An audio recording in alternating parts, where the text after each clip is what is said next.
So I just learned an interesting fact about my newspaper a little while ago. Now, I don't even have a local newspaper that's really all that interesting. Like, we get our local paper once a week, and I never read it. The only paper I read are The Sun and the Province from Vancouver, the biggest city in my province.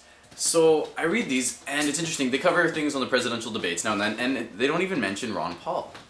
Now, Ron Paul's getting a mad media blackout. Nobody's talking about him. Nobody will touch him.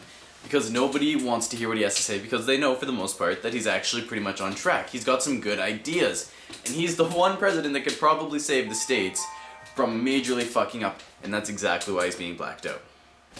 They don't want the states saved. And when I say they who are black, having him blacked out, those are the people that control the media. Those are the people that control the TV, the news, the masses, basically. Now, I don't know who they are, but I know that all of the huge, like, all of the, basically, except, unless you're, like, small-town news, all of the news in the world is controlled by, like, 5 corporations, or 5 major corporations, I think is what it is.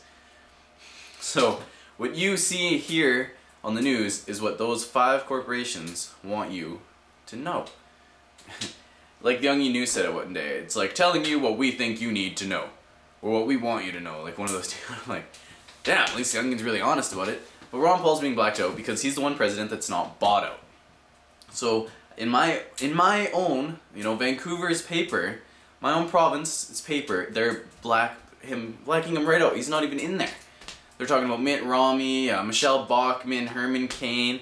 Not a single peep about Ron Paul, like ever. I think he was in there once out of like the 4 articles they ran, and it was just a brief mention of he was coming in last or something like that. Like, terrible. And now recently, the paper just came out a couple days ago, and it was talking about, there was Canada World, and at the very last of Canada World, there was a little section, like this big, big, about a news report from Greenpeace, report from Greenpeace that said companies are lobbying politicians and laws and whatnot so that the environmental, Canada acting on its environmental agreements that said they were going to reduce climate or emissions, carbon emissions, whatever.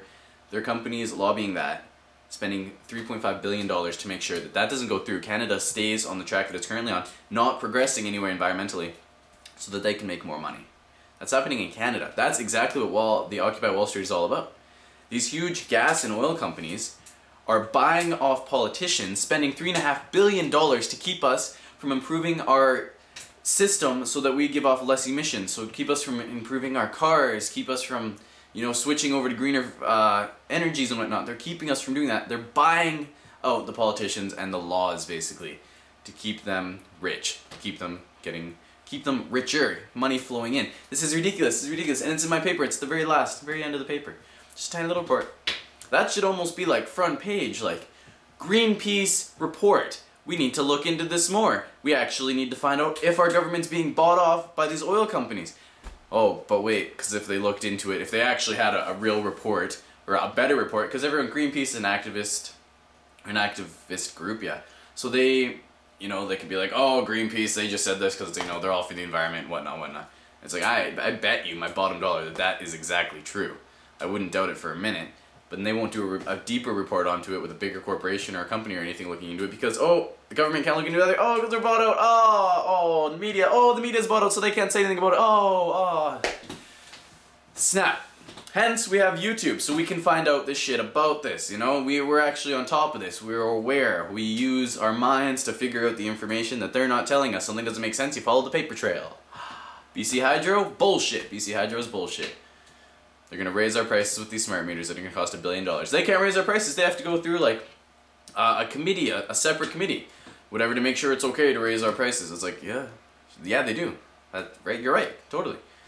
Except they have BC Hydro former employees on that committee, making a lot of money. Yeah. Say, I think they need to raise the prices. It's okay. I agree with them to hike the prices 50%, 100%, 200%. That's okay. You're former BC Hydro employees. Bought out. Doesn't matter. Who's installing the smart meters? Big corporations. Who's getting a $100 million grant or contract from the BC Hydro smart meters? Liberal Party members. Oh, yeah, they're part of a... This is a conflict of interest.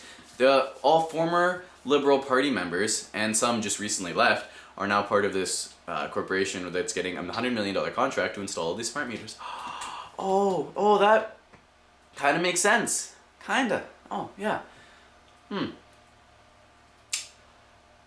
world is crooked. And if we don't find out, it's just gonna remain that way. We have to dig, we have to find it, we have to expose them. And I'm sorry, I wasn't speaking very fluently today. I don't know why, I'm kind of just like out of it a little bit, so my snagging on my words and whatnot. Anyway, that's it. Next video coming up. We are going to war. Haha! Well, maybe not me, because I live in Canada, so I don't know quite about Canada. But the States, if you're American, you're going to motherfucking war. I'm sorry. It's going to happen.